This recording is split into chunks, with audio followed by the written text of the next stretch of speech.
राधे कृष्णा आप सभी को।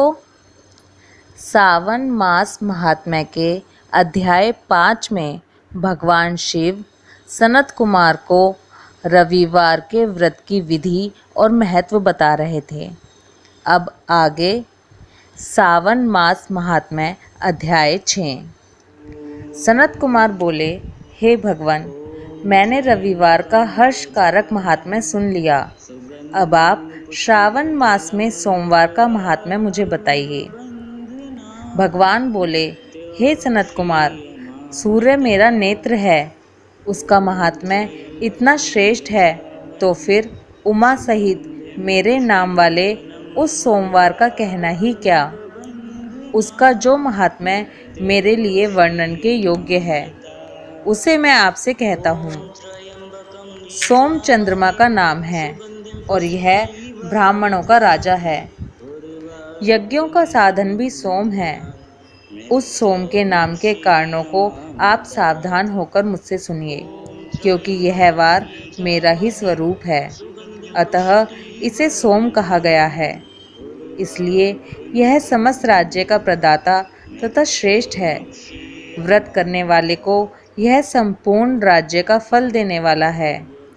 हे विप्र, उसकी विधि सुनिए, मैं आपको विस्तार पूर्वक बता रहा हूँ।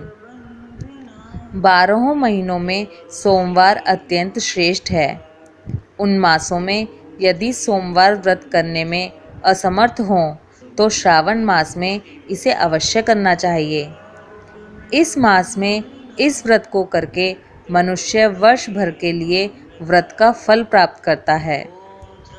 श्रावण में शुक्ल पक्ष के प्रथम सोमवार को यह संकल्प करें कि मैं विधिवत इस व्रत को करूँगा या करूँगी, शिवजी मुझ पर प्रसन्न हों। इस प्रकार चारों सोमवार के दिन, और यदि 5 हो जाएं तो उसमें भी प्रातः काल यह संकल्प करें और रात्रि में शिवजी का पूजन करें। 16 उपचारों से सायंकाल में भी शिवजी की पूजा करें और एकाग्रचित होकर इस दिव्य कथा का श्रवण करें। हे सनत कुमार, इस सोमवार की कही जाने वाली विधि को अब मुझसे सुनिए। श्रावण मास के प्रथम सोमवार को इस श्रेष्ठ व्रत को प्रारंभ करें। मनुष्य को चाहिए कि अच्छी तरह स्नान करके पवित्र होकर श्वेत वस्त्र धारण कर ले और काम, क्रोध, अहंकार, द्वेष, निंदा आदि का त्याग कर दे। मालती, मल्लिका आदि श्वेत पुष्पों को लाए। इनके अतिरिक्त अन्य विविध पुष्पों से तथा अभिष्ट पूजन उपचारों के द्वारा त्र्यंबकः इस मूल मंत्र से शिवजी की पूजा करें। उसके बाद कहे, मैं शव, भावनाश, महादेव, उग्र, उग्रनाथ, भाव, शशिमौली, रुद्र, नीलकंठ, शिव तथा बवहारी का ध्यान करता हूँ। इस प्रकार अपने विभव के अनुसार मनोहर उपचारों से देवेश शिव का विधिवत पूजन करें। जो इस व्रत को करता है उसके पुण्य फल को सुनिए। जो लोग सोमवार के दिन पार्वती सहित शिव की पूजा करते हैं, वे पुनरावृत्ति से रहित अक्षय लोक प्राप्त करते हैं। हे सनत कुमार, इस मास में नक्त व्रत से जो पुण्य प्राप्त होता है उसे मैं संक्षेप में कहता हूँ। देवताओं तथा दानवों से भी अभेद्य 7 जन्मों का अर्जित पाप नक्त भोजन से नष्ट हो जाता है। इसमें संदेह नहीं करना चाहिए, अथवा इस अति उत्तम व्रत को उपवास पूर्वक करें। इसे करने से पुत्र की इच्छा रखने वाला मनुष्य पुत्र प्राप्त करता है और धन चाहने वाला धन प्राप्त करता है। वह जिस जिस अभिष्ट की कामना करता है उसे पा जाता है। इस लोक में दीर्घकालिक वांछित सुख उपभोगों को भोगकर अंत में श्रेष्ठ विमान पर आरूढ़ होकर वह रुद्रलोक में प्रतिष्ठा प्राप्त करता है। चित्त चंचल है, धन चंचल है और जीवन भी चंचल है, ऐसा समझकर प्रयत्न पूर्वक व्रत का उद्यापन करना चाहिए। चांदी के वृषभ पर विराजमान सुवर्ण निर्मित शिव तथा पार्वती जी की प्रतिमा अपने सामर्थ्य के अनुसार बनानी चाहिए। इसमें धन की कृपणता नहीं करनी चाहिए। उसके बाद एक दिव्य तथा शुभ लिंग तो भद्र मंडल बनाएं तथा उसमें 2 श्वेत वस्त्रों से युक्त एक घट स्थापित करें। घट के ऊपर तांबे या बांस का बना हुआ पात्र रखें और उसके ऊपर उमा सहित शिव को स्थापित करें। उसके बाद श्रुति, स्मृति तथा पुराणों में कहे गए मंत्रों से शिव की पूजा करें। पुष्पों का मंडप बनाएं तथा उसके ऊपर सुंदर चंदोवा लगाएं।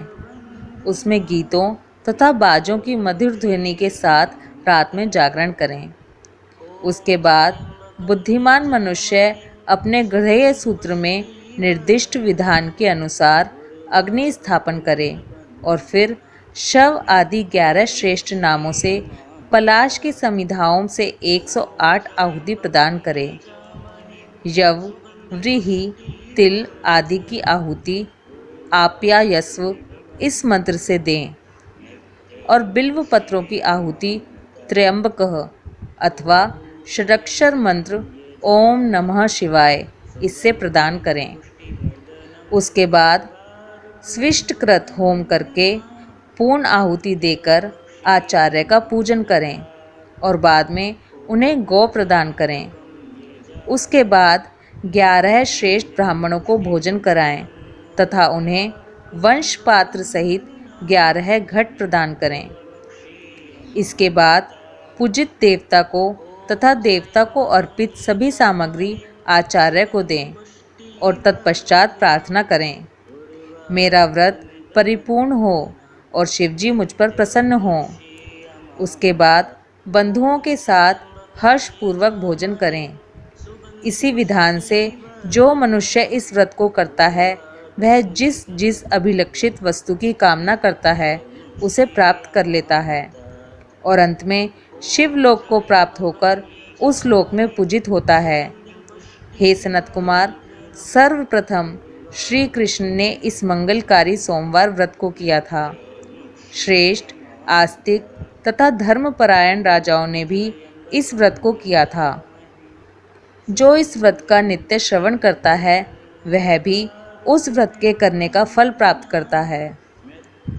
इस प्रकार श्री स्कंद पुराण के अंतर्गत ईश्वर और सनत कुमार संवाद में श्रावण मास महात्म्य में सोमवार व्रत कथन नामक 6वां अध्याय पूर्ण हुआ। हर हर महादेव।